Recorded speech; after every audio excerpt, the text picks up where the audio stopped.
우리가 예수 그리스도를 믿음으로 신자가 됐고 또 하나님의 자녀가 되었죠. 그러면 예수님이 우리의 주인이 되셔서 그 주인의 뜻에 따르면 짧은 이 세상의 삶이지만 하나님의 복을 나름 누리며 살게 됩니다. 성경에 보니까 우리가 누려야 할 복을 하늘의 신령한 복이다 이렇게 소개하고 있어요. 그러니까 이 세상에서 맛볼 수 없는 복인 거죠. 그 복을 누리려면 우리에게 매우 중요하신 예수 그리스도를 좀 붙들고 사는 게 필요합니다. 우리의 뿌리라고 할 수 있는 그 예수 그리스도를 이렇게 굳게 의지하고 살아야만 우리에게 허락된 하늘의 신령한 복을 누리며 우리가 누리게 되죠.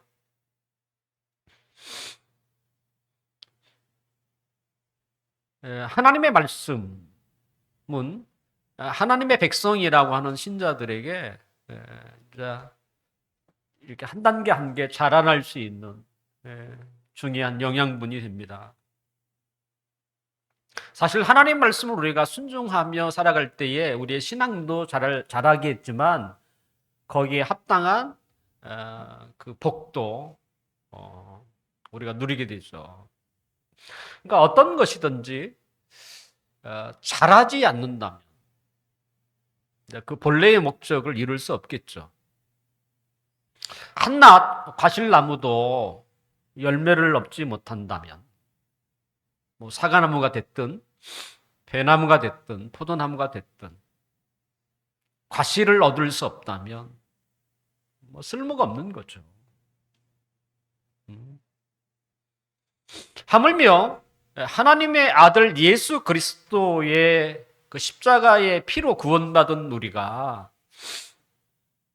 하나님이 원하시는 열매를 맺기 위해서 자라나야 하는 것은 당연하다라고 말할 수 있는 것이죠. 그래서 자라가면서 얻는 은혜들이 좀 달라요, 사실은. 이제 처음 예수님을 믿는 사람들이 받는 하나님의 복이 다르고 자라가면서 우리가 느끼고 경험하는 복이 다른 것이죠. 만약 그것이 없다면 무슨 맛으로 신앙생활을 할 수 있겠습니까? 우리가 좀 체험도 하고 경험도 하는 것이지. 그러면서 우리의 신앙의 수준을 끊임없이 높여가는 것입니다. 그러면 그럴 때마다 우리에게서는 하나님의 은혜에 대한 감사의 반응들이 나오겠죠. 그래서 주일날 여기 오게 되면, 예배당에 오게 되면 어떤 사람은 크게 감격하는, 감사를 드리는 사람도 있겠죠. 지난 한 주일 동안 누구보다도 하나님의 큰 은혜를 몸소 느꼈던 사람은 예배당에 와서 제일 먼저 하나님의 그 큰 은혜에 대해서 감사를 하게 된. 그러면서 하나님을 더 의지하게 되겠고, 그러면서 그 믿음과 신앙의 자리가 점점 자라게 될 것입니다. 이것이 바로 신자가 걸어가야 할 삶이다, 이렇게 말할 수 있죠. 바울이 그 앞에서 이야기한 것처럼 한 그루의 나무에 대한, 한 그루의 나무가 자라서 열매를 맺으려면 반드시 뿌리가 견고해야 하죠. 그리고 적당한 수분, 그리고 햇볕, 때로는 영양분을 먹고 자라야 합니다. 그러면 나중에 열매를 맺고 그 열매를 사람이 따먹고 기쁨을 누리는 것이죠. 그런데 그 나무가 자라는 과정에서 단지 그것만 필요한가? 아니라는 거예요. 한 그루의 나무가 자라나가 열매를 맺기까지 나무에게 필요한 것만 제공되는 것이 아니라 그 나무가 자라지 못하도록, 때로는 열매를 맺지 못하도록 방해꾼들이 있다는 거예요. 그게 뭐겠어요? 벌레들이죠. 그리고 나무의 그 영양분을 대신 뺏어 먹을 수 있는 각종 넝쿨들이 있습니다. 그러니까 영양분만 줘서는 되는 게 아닌 거예요. 해로운 해충들을 잡아줘야 되고, 때로는 그런 넝쿨들을 뽑아주거나 잘라줘야 한다는 것이죠. 나무에게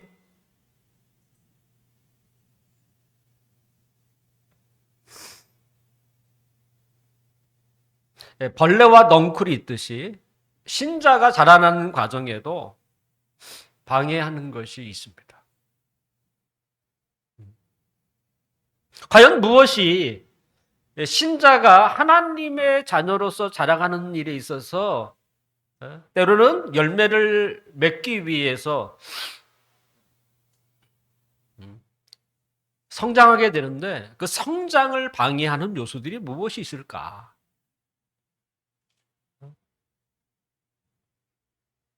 오늘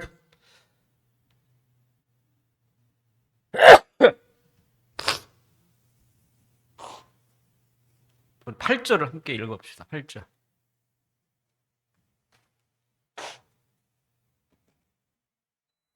아, 8절 함께 읽겠습니다. 시작. 누가 철학과 헛된 속임수로 너희를 사로잡을까 주의하라. 이것은 사람의 전통과 세상의 초동 학문을 따름이요 그리스도를 따름이 아니니라.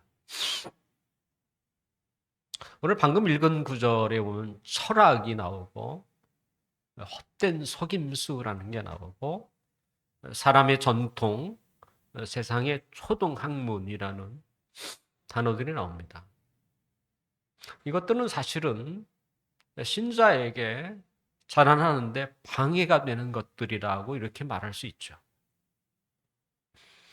사실 바울이 이 골로새 교회를 세우지는 않았지만 골로새 교회 지역에 불어닥치는 한마디로 교회에게 해가 되는, 신자에게도 해가 되는 거짓 가르침들이, 때로는 거짓 사상들이 있다는 것을 듣고 감옥이지만 급히 골로새 교회에 편지를 보낸 것이잖아요. 그게 이제 우리가 읽고 있는 골로새서죠. 바울은 이 골로새 지역에 지금 스며들기 시작하려고 하는 것이 무엇이냐를 지금 8절에 소개하고 있어요. 분명 이 서신은 1장부터 시작을 합니다만 그 신자들에게, 때로는 교회들에게 방해되는 것을 2장 8절에서 이제 나오기 시작하는 것이죠. 그럼 그 앞에 무엇을 했는가라고 하면 여러 가지 방해 요소도 있지만 무엇보다도 서 있는 것이 중요하다. 그러면 어떻게 신자들이 서 있을 수 있는가? 그것이 바로 예수 그리스도다. 기독교의 핵심이라고 하는 예수 그리스도를 앞에서 계속 설명하는 거예요. 이거보다 중요한 것이 없기 때문에.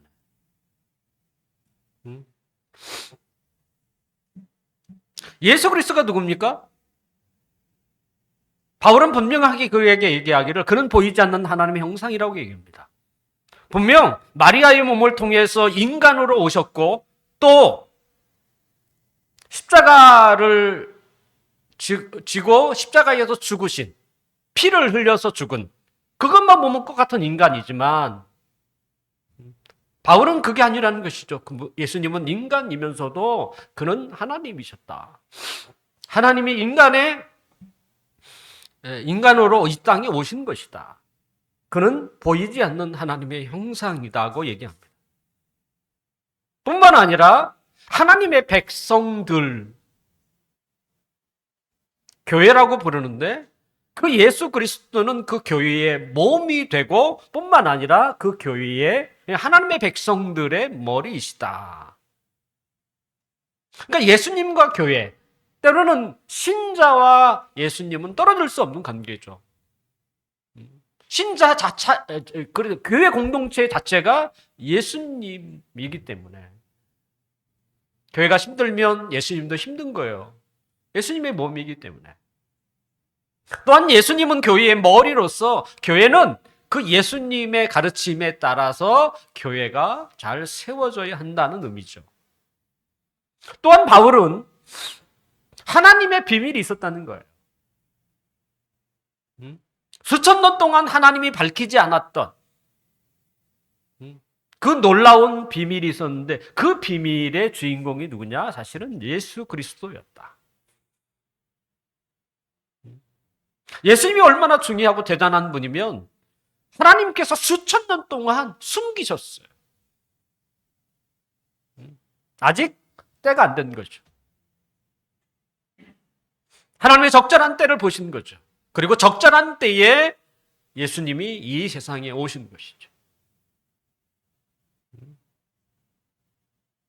그래서 하나님이 수천 년 동안 베일에 쌓였던 그 비밀을 밝히셨는데 그 비밀이 주인공이 누구냐? 예수 그리스도다라는 것이죠. 그리고 바울은 이 예수 그리스도에서 한 가지 더 얘기합니다. 예수 그리스도 안에는 사람이 살 수 있는 지혜와 지식의 모든 보화가 예수님 안에 감추어져 있다. 우리가 알고자 하고 우리가 바라는 모든 것들의 그 귀한 것이 다 예수 그리스도에게 있다.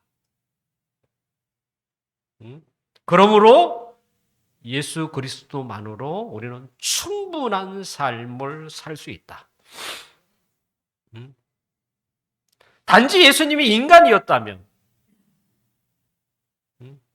우리에게 그 모든 것을 제공할 수는 없죠. 왜냐하면 인간은 한계가 있잖아요. 하지만 예수님은 인간이면서도 하나님의 아들이시기 때문에 얼마든지 우리가 살아가는 모든 것들을 능히 제공해 줄 수 있다는 것이죠. 네? 여러분 그걸 믿으세요? 네? 그것을 믿는 사람들이 신자예요. 단지 예수님은 훌륭한 사람이다. 훌륭한 선지자 중에 한 사람이다. 우리는 그렇게 믿지 않습니다. 분명히 예수님은 훌륭한 선생이시죠. 훌륭한 선지자 중 한 사람입니다. 예수님의 가르침은 탁월하고 예수님의 삶은 월등해요. 우리가 따라갈 수 없을 만큼. 하지만 중요한 게 뭡니까? 예수님은 인간이면서도 하나님이셨다는 사실. 예수님이 하나님이셨다는 사실을 우리가 어떻게 확인할 수 있겠습니까? 그것은 예수님이 그분의 말씀대로 3일 만에 다시 살아나신 것. 생각해 보세요. 자신의 장래에 대해서 이렇게 확실하게 말할 수 있는 사람이 누가 있고 또 그 말한 대로 그렇게 성취할 수 있는 분이 누가 있겠습니까? 더군다나 죽음 앞에.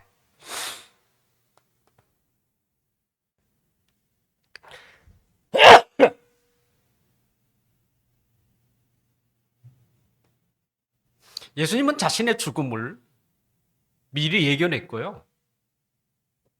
그 다음에 어떻게 죽을 것을 말씀하셨고 그 다음에 죽음이 끝이 아니다.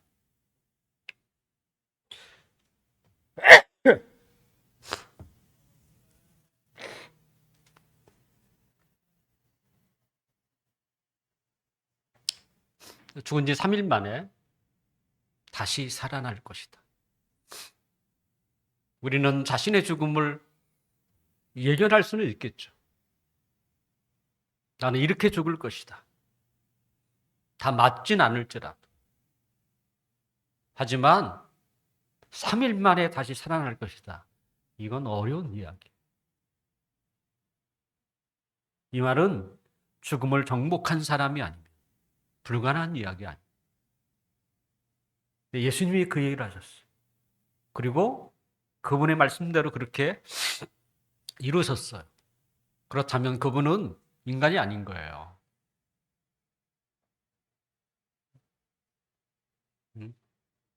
죽음을 정복할 수 있다면 그는 하나님이신 거예요.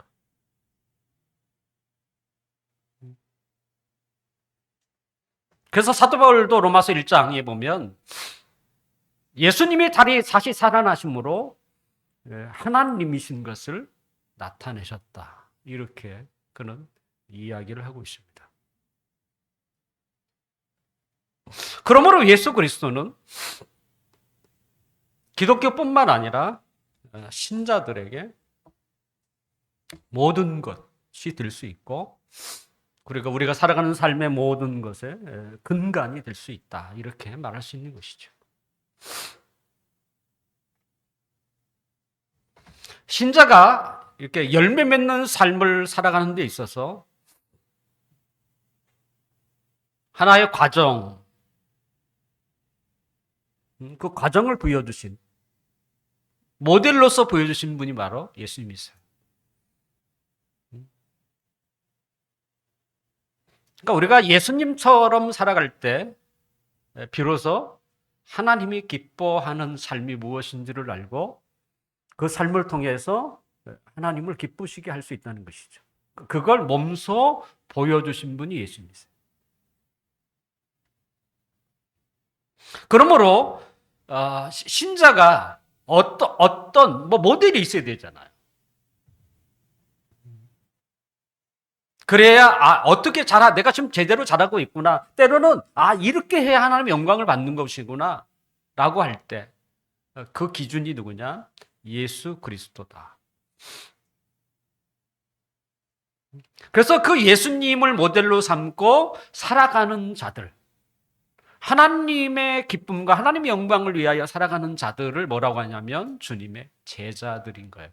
예수님의 발자취를 따라가는 사람들, 주님의 제자인 것이죠.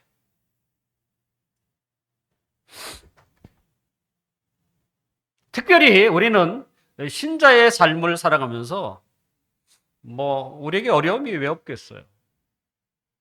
힘들 때도 있고, 때로는 참 복잡하다, 선택하기 어려운 상황을 만날 때도 있습니다.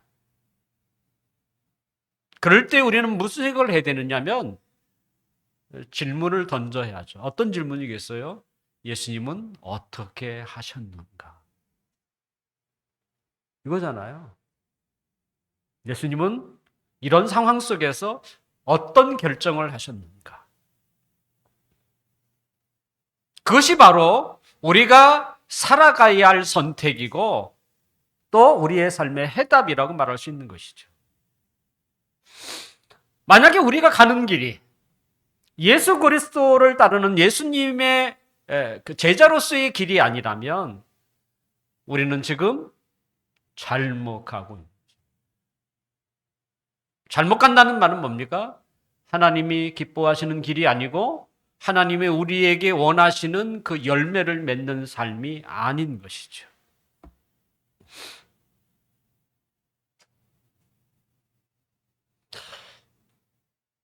그러니까 사람에게는 두 가지 길이밖에 없는 거예요. 참된 길 아니면 그릇된 길. 중립이 없습니다. 일명 회색지대가 없어요. 내가 바른 길을 가지 않으면 그릇된 길을 가고 있는 거예요.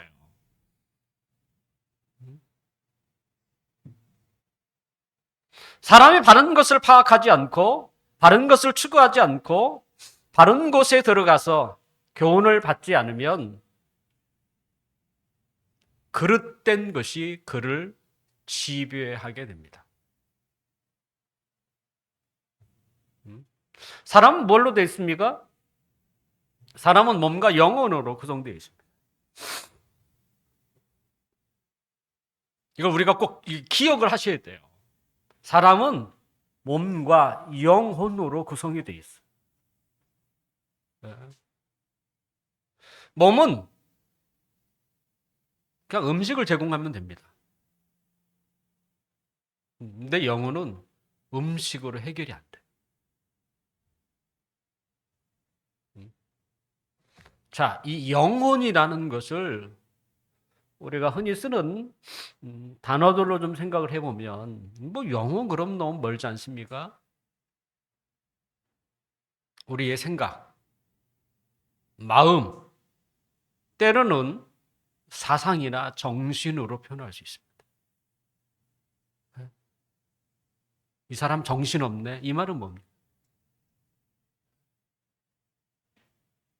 사람은 육체와 이런 정신을 가지고 있어요.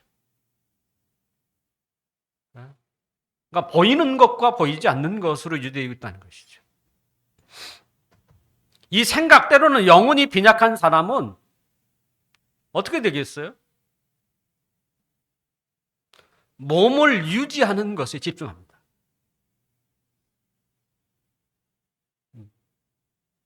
그래서 만나서 뭐 무슨 대화를 하겠어요? 무엇을 먹을까? 혹시 주위에 만나면 맛집 얘기, 오늘 뭐 먹으러 갈까? 내일 뭐 먹을까?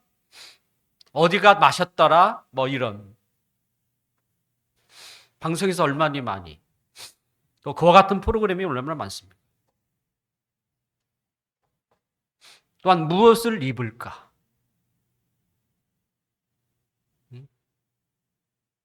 때로는 어디에 살까? 먹고 입고 사는 것.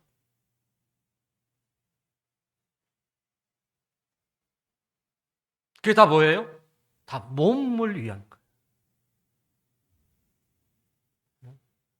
예수님은 마태복음 6장 31절과 32절에 보면 그러므로 염려하여 이르기를 무엇을 먹을까? 무엇을 마실까?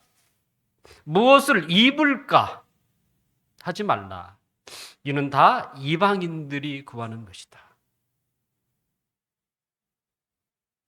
여러분들 만나서 세상의 사람들을 만나서 얘기해 보세요. 다 무엇에 관한 이야기인가? 무엇을 먹을까? 입을까? 집이죠. 몸이 있으니까 거할 것이 필요하죠.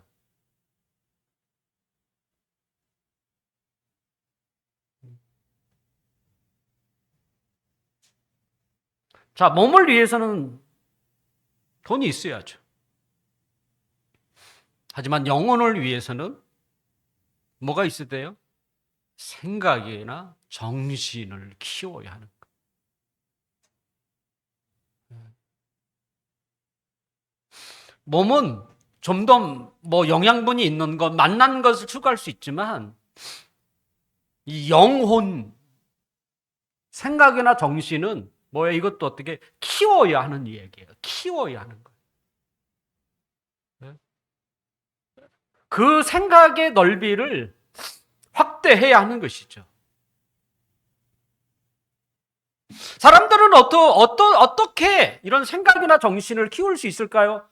어떤 사람은 직접 체험해서 자신이 직접 경험을 통해서 우리는 노하우라고 부르기도 합니다만 직접 경험을 해서 이런 것이구나. 그리고 그걸 통해서 좀 더 그 생각을 키워요. 때로는 정신을 키워요. 또는 생각을 키우는 방법은 책입니다. 다른 사람의 생각을 읽는 것이죠.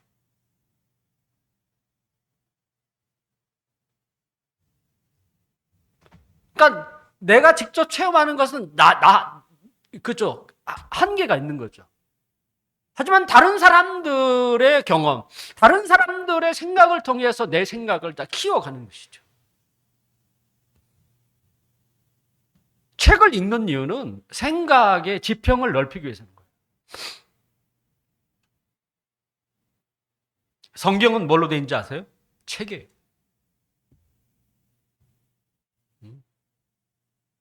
성경은 책이라는 사실이에요.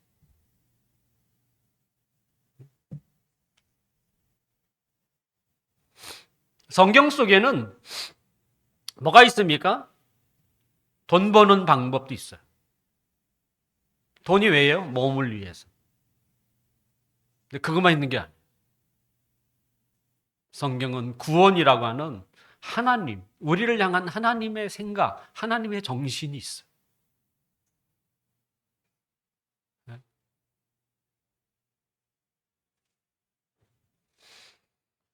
그러니까 예수 믿는 이런 신자가 된다는 말은 단지 어떻게 하는지 뭘 먹고 뭐 네. 이런 데만 집중하고 충실하는 데 있지 않습니다. 그건 누구예요? 예수님이 말씀하신 세상 사람들이 늘 그런 생각밖에 없다고 하는 거예요. 이게 뭐예요? 생각이 부족한 거예요. 인간은 몸과 생각으로 되어 있는데, 영혼으로 되어 있는데 오직 몸에만 치중하고 사는 거야. 우리의 생각, 우리의 삶이죠. 우리의 생활을 좀 더 윤택하고 좀 더 넓고 활기하려면 생각이 키워야 한다는 거예요. 그래서도 골로새서 3장 10절에 보면 너희가 새 사람을 입었으니 이는 자기를 창조하신 이의 형상을 따라 지식에까지 새롭게 하심을 입은 자라고. 지식. 그 생각을 할 수 있는 그 기반이 지식 아닙니까? 지식에까지 새롭게 하심을 받은 자들. 그러니까 생각이 달라진 거죠. 예수 믿게 되면 제일 먼저 바뀌는 게 뭐예요? 생각이 달라지기 시작해요. 예전에는 먹고 입고 어디에 살 것인가 오직 그거밖에 없어요. 제가 틀린 말 했나요? 근데 예수 믿고 나서 뭐가 달라졌어요? 생각이 달라지기 시작해요.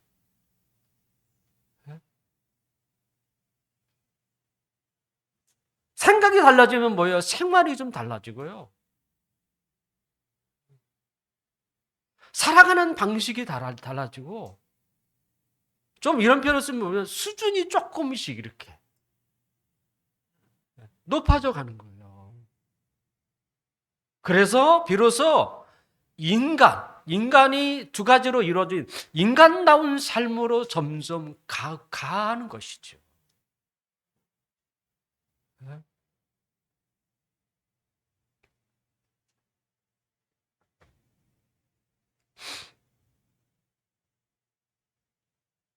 바울은 이 신자가 살아가는 데 있어서 또 자라가는 데 있어서 열매 맺는 일에 있어서 방해되는 게 뭐냐? 8절에 뭐라고 하죠? 철학, 헛된 속임수, 그 다음에 세상의 전통 초등학문이라고 했습니다. 한마디로 세상의 초등학문이라는 게 뭡니까? 세상의 기반이죠. 가장 기초적인 것. 뭐 지금 이제 어린이집에서 배운다고 합니다만, 그러니까 인간이 살아가는데 가장 기본적인 것은 다 사실은 어린이집에서 다 배운다 이렇게 얘기하는 거 아니에요. 욕하지 말라, 친구 속이지 마라, 사이좋게 지내라, 질서 잘 지켜라. 인간이 살아가는 가장 기본적인 것을 어디서 배워요? 초등학교에서 배워요. 아니, 초등학교가 아니라 지금 하도 빨라져서 어린이집에서 배운다는 거 아닙니까? 네. 초등학문. 그 다음에 이 세상의 철학. 이게 사로잡혀서는 안 된다. 그런 정신에 넘어가지 말라는 것이죠. 그러면 철학이라는 게 뭡니까? 정신이에요. 생각이에요. 이 세상의 학문이라는 게 뭡니까? 생각입니다. 가치관이에요. 그러면 이 세상에 가장 기초적으로 할 수 있는, 기반으로 할 수 있는 세상의 초등학문이 뭐냐? 뭐겠어요? 물질입니다. 물질이 언제 필요해요? 우리가 몸이기 때문에 물질이 필요해요. 한마디로 그죠? 물질. 다르게 표현하면 돈이죠.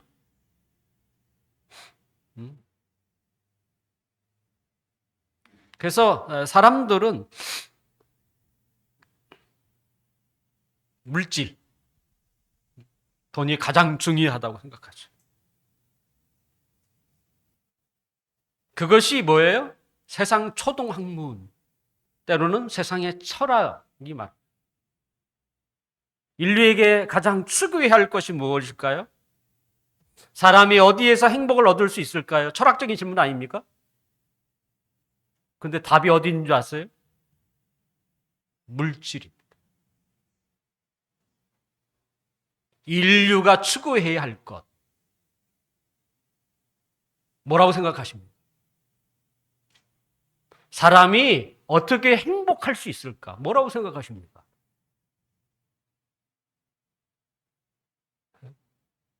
모든 사람은 아닐지라도 대부분의 사람은요, 물질, 돈이라고 생각합니다. 이게 세상의 철학에서 말하는 것이고 세상 학문이 말하는 것입니다.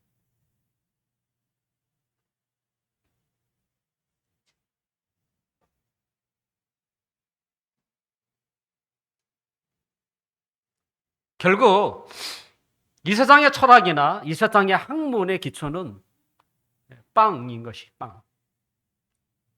빵입니다. 다르게 생각하는 사람 있습니까?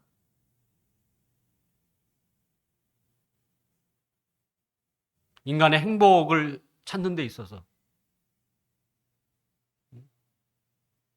얼마나 고상합니까?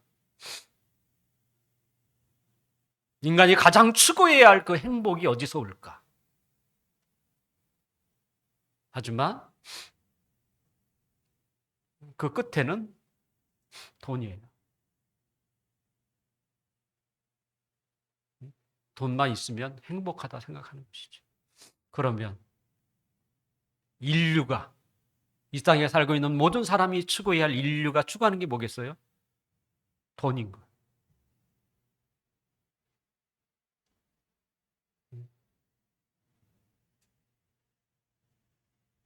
예수님이 공생애를 시작하기 전에 그분은 마귀의 시험을 받으셨습니다. 제일 먼저 받은 주제가 빵의 이야기입니다. 빵. 왜냐하면 예수님도 인간이시기 때문에. 빵을 먹지 않으면 죽는 인간이기 때문에. 예수님이 빵을 안 먹으면 죽습니다. 인간의 몸은 물질이기 때문에 뭐가 필요해요? 물질이 필요로 해요. 우리는 물질을 부인해서는 안 됩니다. 예수님도 마귀의 시험 앞에 물질을 부인하지 않으세요. 그리고 예수님은 신명기의 한 구절을 인용하시죠. 마태복음 4장 4절에 보면 사람이 떡으로만, 빵이죠, 빵으로만 살 것이 아니요 하나님의 입으로 나오는 모든 말씀으로 살 것이다. 이 예수님의 답변은요, 빵이 필요 없다는 얘기가 아니에요. 빵만으로예요. 사람은 빵으로만 살지 않는다는 거예요. 왜냐하면 사람은 뭘로 돼 있다요? 몸과 영으로 이루어져 있기 때문에. 빵만으로 살 수 있는 건 동물입니다. 동물은 빵만 주면 돼요. 그러면 가장 동물다운 삶을 살아요. 하지만 인간은 안 그래요. 빵만 가지고 안 돼요.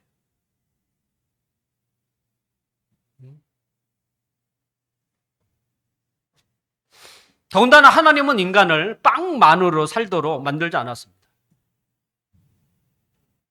사람에겐 뭐가 필요해요? 빵도 필요합니다. 또 뭐가 필요해요? 하나님의 말씀이 필요해요. 하나님의 말씀이 뭡니까? 책이에요, 책. 성경책.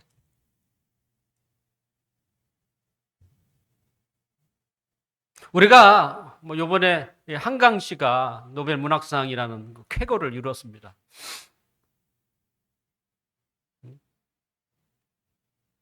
저도 좀 한번 그분의 책을 읽어보려고 했더니 뭐 이미 뭐 동이 나서 지금 난리 법석이랍니다. 음.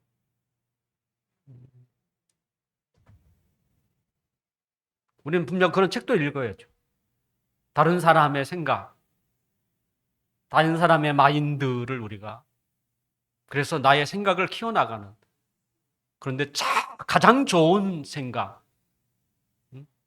사람은 그릇된 생각을 할 수 있어요. 하지만 영원히 변하지 않는 진리, 바른 생각, 참된 생각을 하시는 분이 하나님 아닙니까? 하나님의 생각과 하나님의 마인드를 내가 터득할 수 있고 가질 수 있다면 내 생각의 지평은 훨씬 더 참되게 바르게 확장시켜 갈 수 있는 것이죠. 그래서 성경이란 하나님의 말씀이라는 성경책, 그 책이 우리에게 필요한 거예요. 그 하나님의 그 넓고 깊고 그 높이를 헤아릴 수 없는 그 하나님의 생각, 하나님의 마인드.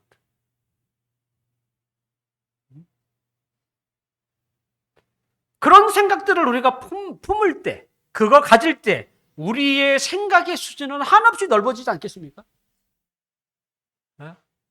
그러면 우리의 살아가는 삶이 달라지겠죠.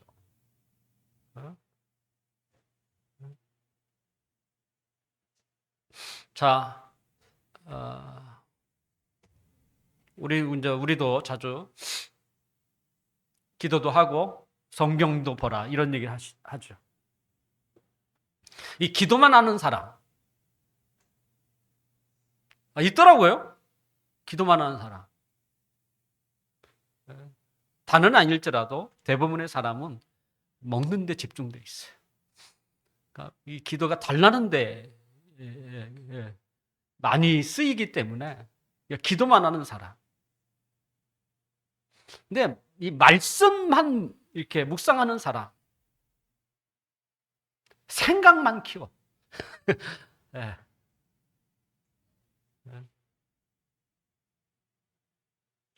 그래서 뭐 하나님의 그 생각을 자신의 생각으로 막 생각만 엄청 키우는.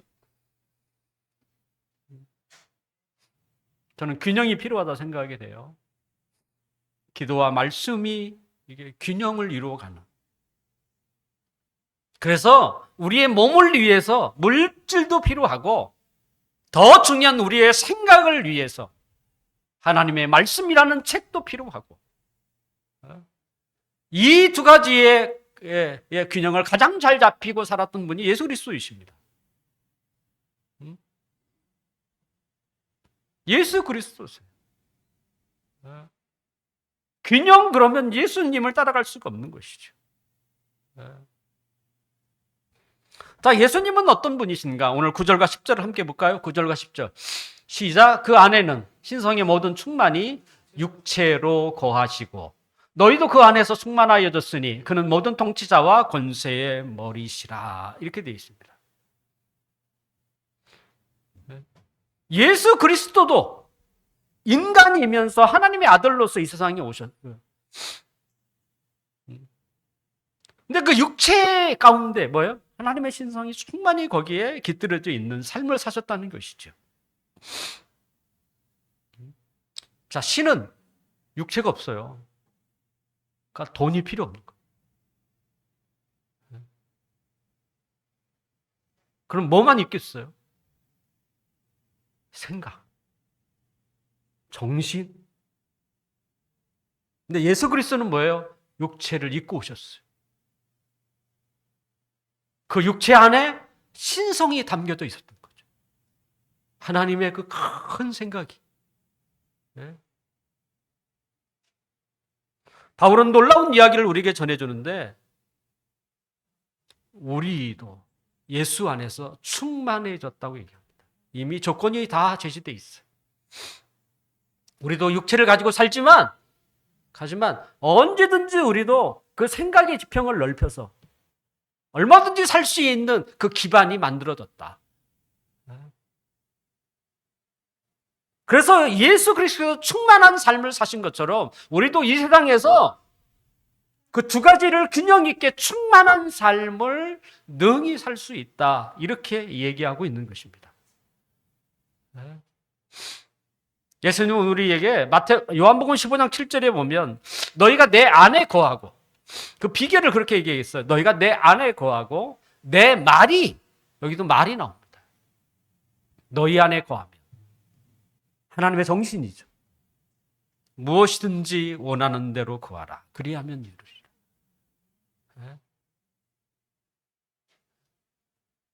그러니까 하나님의 자녀로서의 그 수준에 맞는 생각들을 끊임없이 키워가고, 그리고 부족한 게 있다면 기도하라.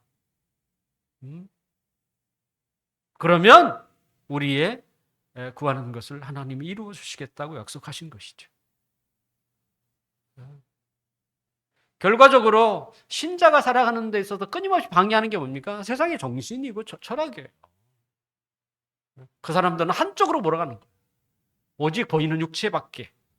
그게 인간의 삶인 것처럼 많은 사람들을 유혹하면서 살게 한다는 거예요. 교회 다니는 적지 않은 많은 신자들도 그런 유혹이 얼마나 많이 넘어가는지 모릅니다. 왜? 이제 교회를 떠나서 세상에 가면 어떤 사람이에요? 대부분이 세상 사람이라. 그들이 말하는 게 뭐예요? 맨날 먹는 문제, 입는 문제, 사는 문제밖에 없는 거야. 지겹도록 그런 얘기만 들으니까 그 마음이 거기에 쏠리는 거죠.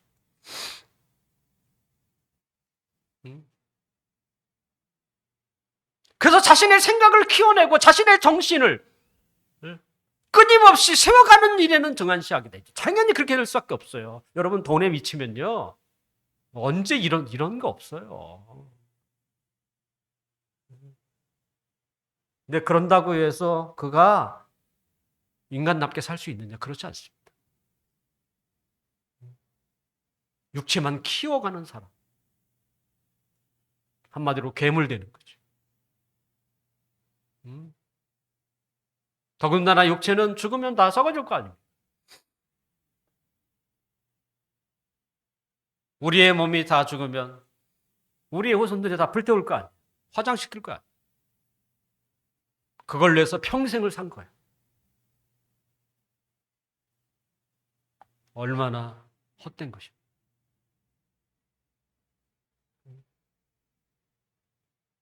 하나님의 자녀는 세상 사람처럼 아무것도 아닌, 분명 필요한 것일 수 있지만 그보다 훨씬 중요한 것을 놓치고 살아가는, 그렇게 살아가는 사람들이 아니에요.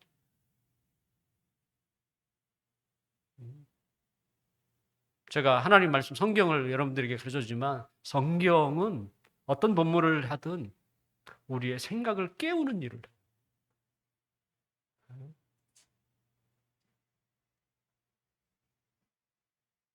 우리가 어떻게 살아야 할지에 대한 균형을 이야기해 주고 있어요. 이제 말씀을 마치려고.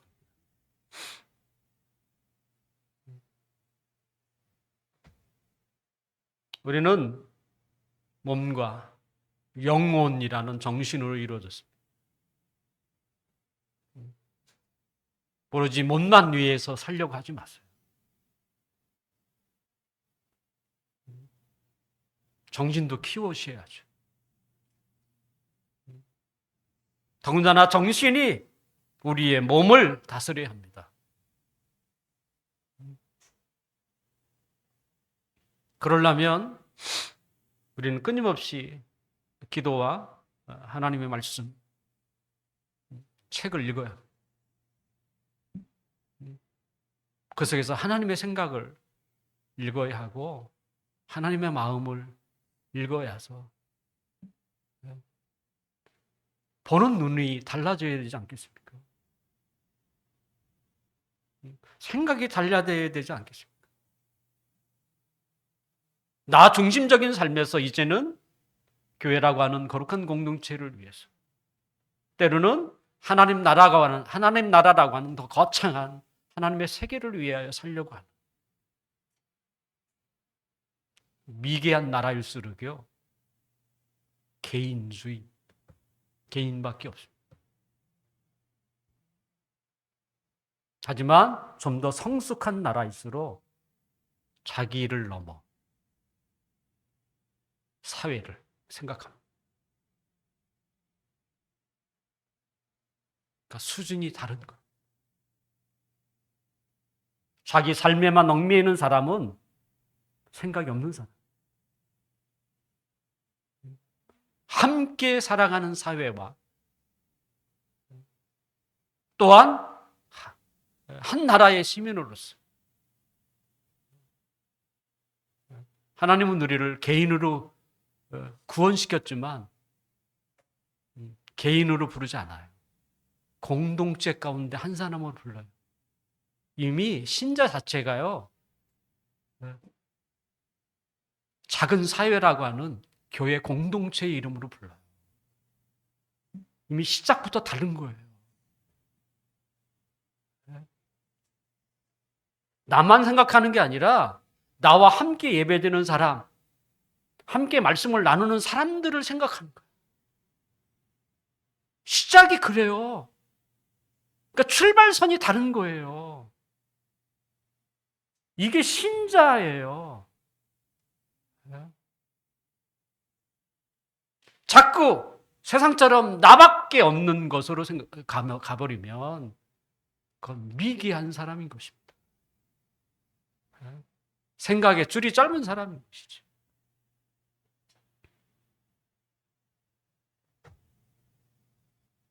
그러므로 더 열심히 기도하십시오.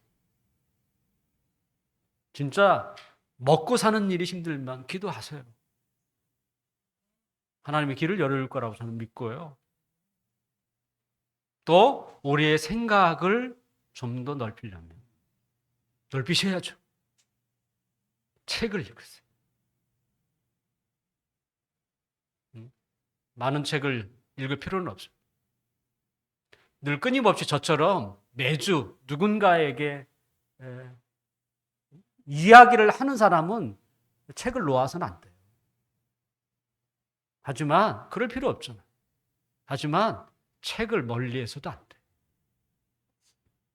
특히 경영하는 사람이라면 남들보다 책을 가까이 하셔야 돼요.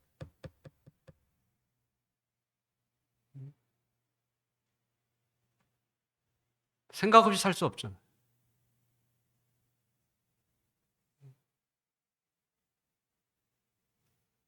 바라옵기는 우리의 모델이신 예수님은 우리에게 균형을 잘 유지했던 분이십니다. 우리가 그런 주님을 바라보면서 주님의 발자취를 따르는 주님의 제자로 살아갔으면 좋겠어요. 그래서 끊임없이 우리의 생각을 넓히고 우리의 신앙과 믿음을 점점 자라게 해서 우리의 삶을 통해서 하나님이 기대하시게 하고 마침내 하나님이 열매를 거두시는 복된 은혜가 우리 가운데 있기를 주님의 이름으로 축원합니다.